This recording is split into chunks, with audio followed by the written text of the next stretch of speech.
तो आप mutual funds में किस लिए इन्वेस्टमेंट करते हैं?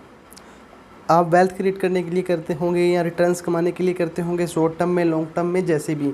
तो ऐसे में अगर आप फंड्स का ही सिलेक्शन अच्छे से नहीं करेंगे तो आपको रिटर्न्स कहाँ से मिलेंगी?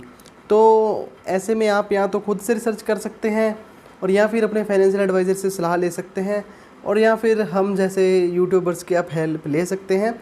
तो अनदर फंड की एक आज बात करने वाले हैं, मेरे एसेट मिड कैप फंड का रिव्यू देंगे आपको। तो उससे पहले अगर आप हमारे चैनल पर नए आए हैं तो चैनल को सब्सक्राइब कर दीजिए म्यूचुअल फंड से जुड़ी हर प्रकार की जानकारी पाने के लिए।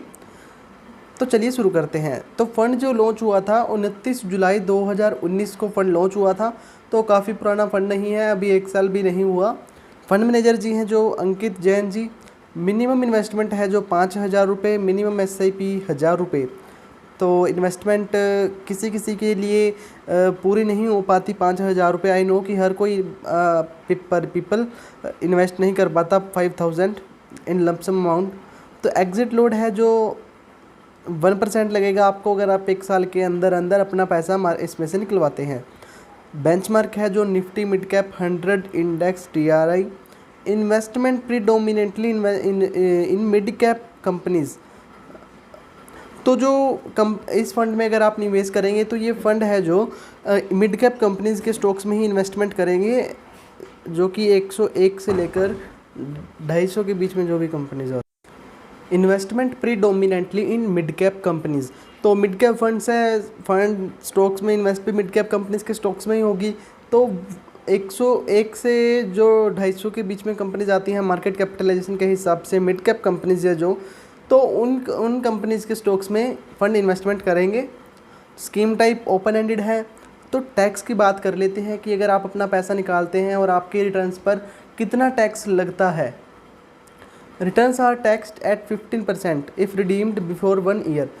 तो 15% की रिटर्न्स आपको लगेंगी अगर आप 1 साल के अंदर अंदर अपना पैसा निकलवाते हैं। After 1 year you require to pay LTCG tax of 10% on returns of rate 1 lakh in plus in a financial year. तो 1 साल के बाद अगर आप 1 साल से पहले पैसे निकलवाते हैं तो आपकी चाहे जितने भी रिटर्न्स आपने कमाई हों, आपकी 15% का जो टैक्स है उन पर लगेगा। अगर आप 1 साल के बाद स्कीम्स में पैसा निकलवाते हैं तो आपको एक long term capital gain tax लगेगा, वो होगा 10%। पर वो टैक्स तब होगा अगर आपका जो रिटर्न्स आई हैं आपकी वो 1 लाख से ज़्यादा है एक फाइनेंशियल ईयर में। अगर 1 लाख से कम है तो आपकी जो टैक्सेबल नहीं होगा रिटर्न्स। तो स्कीम जो है diversified portfolio with participation across sector.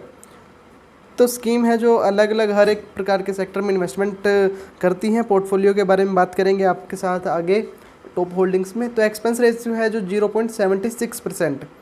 NAV 9.16 पैसा as on 29 April. Fund size है जो 1,591 करोड़ इस टाइम में फंड का टोटल AUM है। टॉप होल्डिंग्स के बारे में बात करें, भारत इलेक्ट्रॉनिक्स लिमिटेड में 3.29%, फेडरल बैंक में 3.26%, टाटा कंज्यूमर प्रोडक्ट्स में 3.1% और गुजरात स्टेट पेट्रोनेट में 3.9%, 0.9%। मैक्स फाइनेंशियल सर्विसेज में 3.0% का पोर्टफोलियो है। तो ये टॉप होल्डिंग्स हैं। वैसे और भी कंपनीज में इनका पोर्टफोलियो है। रिटर्न्स के बारे में बात कर लेते हैं। तो 1 मंथ में आपको 10.62% की रिटर्न्स 1 मंथ में मिली हैं। मैक्सिमम रिटर्न्स हैं जो, तो काफ़ी पुराना फंड नहीं है, अभी 1 साल भी नहीं हुआ जैसा मैंने आपको बताया। तो नेगेटिव रिटर्न यहाँ पर 8.37% की नेगेटिव रिटर्न्स हैं। 1 डे की रिटर्न जो है 0.86%। रिस्क है जो मॉडरेटली हाई है। तो इन्वेस्टमेंट ऑब्जेक्टिव जानते हैं। अगर आप किसी भी स्कीम में इन्वेस्टमेंट करते हैं तो सबसे पहले आप उसका इन्वेस्टमेंट ऑब्जेक्टिव ज़रूर जानते होंगे कि क्या वो स्कीम का इन्वेस्टमेंट ऑब्जेक्टिव और आपका इन्वेस्टमेंट ऑब्जेक्टिव सेम है।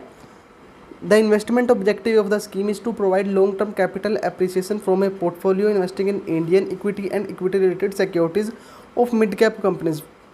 तो जो स्कीम का मेन ऑब्जेक्टिव है वो लॉन्ग टर्म कैपिटल मेकिंग करने के लिए है और पोर्टफोलियो इंडियन इक्विटी और इक्विटी रिलेटेड सिक्योरिटीज़ में इन्वेस्टमेंट करते हैं मिड कैप कंपनीज के स्टॉक्स में। तो from time to time the fund manager may also participate in other Indian equities and equity related securities. तो ये था इन्वेस्टमेंट ऑब्जेक्टिव ऑफ स्कीम। तो आप अगर मेरी राय माने तो आप अगर 2 से 5 साल तक का पीरियड रखते हैं इसमें इन्वेस्टमेंट करने का, तो ये फ़ंड आपके लिए सूटेबल है। और अगर आप मिड कैप कंपनीज़ के स्टॉक्स में इन्वेस्टमेंट करना चाहते हैं म्यूचुअल फंड्स के थ्रू, तो भी आप इस फंड में इन्वेस्टमेंट कर सकते हैं। हाँ, बट हाँ, आप अपने फाइनेंशियल एडवाइज़र से सलाह ज़रूर लीजिए, क्योंकि मैं पूर्ण रूप से गलत भी हो सकता हूँ और गलत होने का अधिकार भी रखता हूँ, because mutual fund is subject to market risk. और बाय द वे, वीडियो अच्छा लगा तो वीडियो को लाइक कर दीजिए और चैनल को सब्सक्राइब कर दीजिए।